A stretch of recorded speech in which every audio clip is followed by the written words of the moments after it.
Alors, autre situation de lumière, là on va se mettre en contre-jour. Un contre-jour qui est un petit peu particulier, c'est pour ça que je voulais vous montrer cette situation. Donc là, on a la lumière qui arrive derrière Annalisa. Et en fait, ça projette une lumière extrêmement forte sur le sol. Et donc le sol devient lui-même une source de lumière qui est renvoyée vers Annalisa. Alors ça va poser, alors on peut se dire c'est bien parce que du coup c'est comme si j'avais donc une kick light et un réflecteur qui renvoyait de la lumière. Le problème c'est que là la lumière elle est renvoyée par le bas. Et quand elle est renvoyée par le bas, ça pose un souci en termes d'ombre. C'est que c'est comme si vous mettiez la lampe, enfin tout le monde a fait ça quand il était gamin, on met la lampe de poche en dessous son visage. Donc ça donne des ombres qui sont vraiment disgracieuses parce qu'il y a l'ombre du nez qui va monter en plein milieu du front, etc. etc.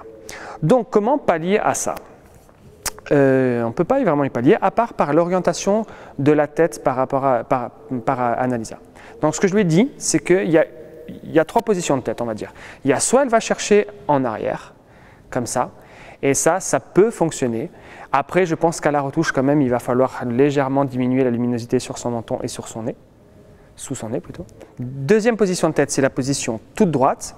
Et là, ça pose vraiment un problème parce que l'angle est vraiment pas terrible. Ça éclaire vraiment beaucoup le nez et ça creuse une ombre en plein milieu du visage comme ça. Et enfin, troisième position, c'est Annalisa va un peu plus incliner la tête. Et là, en fait, on commence à avoir un angle qui est sympa parce que ça va, ça va venir éclairer le visage d'Annalisa de façon beaucoup plus homogène, de façon beaucoup plus uniforme. Donc, je vais faire une série de photos ici. Et on va voir un petit peu, donc Annalisa va un petit peu bouger et on va voir les différentes inclinaisons et on va voir le résultat que ça donne. Donc, la situation de lumière a un petit peu changé. Là, je suis à, même pas, hein, je suis à ISO 400, 1.2, 1250e. C'est parti. Et va chercher en arrière un peu. Je vais essayer de mettre un peu de flair dessus. Alors, il y a un peu de flair parce que la lumière rentre directement dans la lentille. Et je me suis rendu compte que ce filtre-là, en fait, il faisait un effet que moi, je n'appréciais pas trop. Donc, du coup, quand je me retrouve en situation de contre-jour, pour l'instant, en attendant de changer de filtre, peut-être que je vais en changer, je l'enlève. Parce que je trouve que le rendu du flair est beaucoup plus flatteur sans le filtre. Pareil, j'essaie d'alterner large, serré. Parfait, merci beaucoup. Peut-être un petit peu sous-ex sur certaines images. Alors c'est ça le problème aussi dans ces situations de complexes, c'est-à-dire que sur une situation avec le flair notamment, vous allez être sur ex et vous allez changer légèrement l'inclinaison de votre appareil photo et vous allez être sous ex ou sur ex. Donc du coup, eh bien, il faut faire avec, hein, c'est comme ça. Là, ce que je vais faire, c'est que je vais refaire une série je vais monter de 2 tiers de diaph et on va voir ce que ça fait. Le problème, c'est que je risque d'éclater le cheveu. Ils sont vraiment très éclairés. Voilà, ça c'est très bien. Reste un peu comme ça. Merci beaucoup. Maintenant, deuxième situation, ce que je vais faire, c'est que je vais demander à Annalisa de marcher.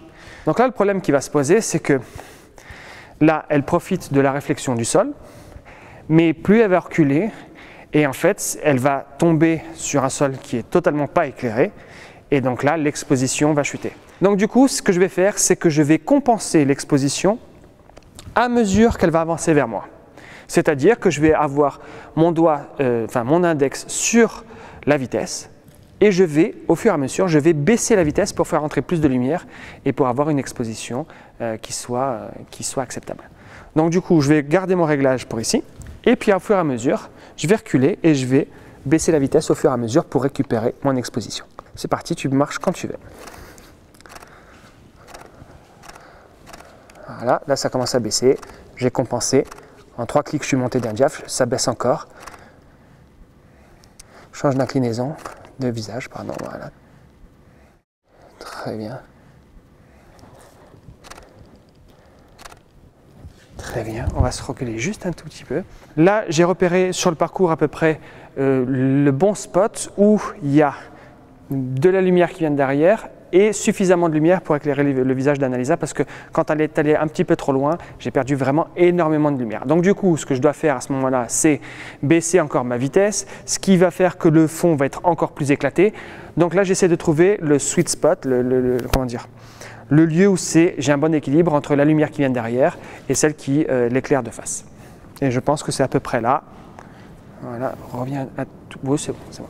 Et si tu veux aller chercher la lumière, tu peux aller la chercher un petit peu vers la fenêtre parce que là, il y a un petit peu de lumière aussi qui va venir. Ouais. Ouais, parfait.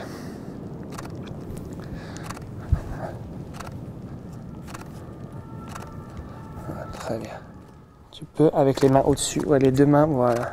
Très bien. Et là, on a vraiment des shoots qui sont vraiment intéressants. Du coup, de cette situation-là où j'ai une lumière qui arrive vraiment fort de derrière, eh bien cette fois-ci, je vais utiliser cette lumière qui a cette direction dans l'autre sens, c'est-à-dire que ça va devenir la lumière principale. Donc du coup, je vais demander à Annalisa de venir ici, à peu près là, à ma place. Et moi, toujours pareil, j'essaie toujours de trouver le fond le plus uni possible. Et donc là, j'ai des, des casiers en bois. Et ça représente un fond qui est uni, qui est assez simple à manager. Là, le problème, c'est qu'il y a des caddies qui traînent. Donc, comme à chaque fois, si le background ne me convient pas, je vire le caddie le clair et ma photo ne sera que meilleure. Hein, ne soyez pas fainéants là-dessus. On voit trop souvent des photos qui sont prises, quand on a la possibilité. Après, quand on fait du reportage, on n'a pas forcément le temps de débarrasser le background. Mais si on peut le faire, il faut le faire. Donc du coup, ça donne un look qui est totalement différent. Non, je pense que je vais garder ce background-là. J'ai fait des tests de background en fait. On peut partir d'un peu plus loin. Pareil, j'essaie de changer un peu la perspective, c'est-à-dire je shoot à la taille, je shoot à son niveau, je shoot par en dessous.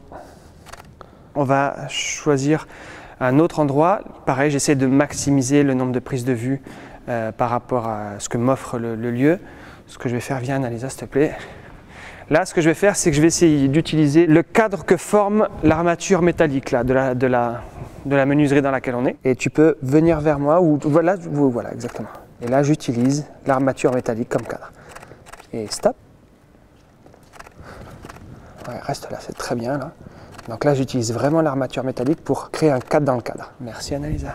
Donc là, en fait, ce que je fais, c'est que je me balade et j'essaie de voir un petit peu comment je peux exploiter la lumière ou les objets qui sont à ma disposition. Alors toujours pareil, hein, ce matin j'ai fait des tests et la lumière n'était pas du tout la même. Et donc en fait, tout au long de la journée, les lieux qui étaient vraiment géniaux pour shooter, du coup ils étaient moins géniaux pour shooter. Et c'est comme ça tout le temps. Donc du coup, quand vous faites des repérages à l'heure où vous devez si dans le cadre d'un shoot que vous préparez un petit peu, à l'heure où vous allez shooter. Hein. Parce que du coup, la physionomie du lieu a rien à voir, les réflexions ne sont pas les mêmes. Et donc du coup, pour vraiment savoir sur quoi vous allez tomber, faites des repérages à l'heure. Pourquoi essayer de shooter dans cet endroit?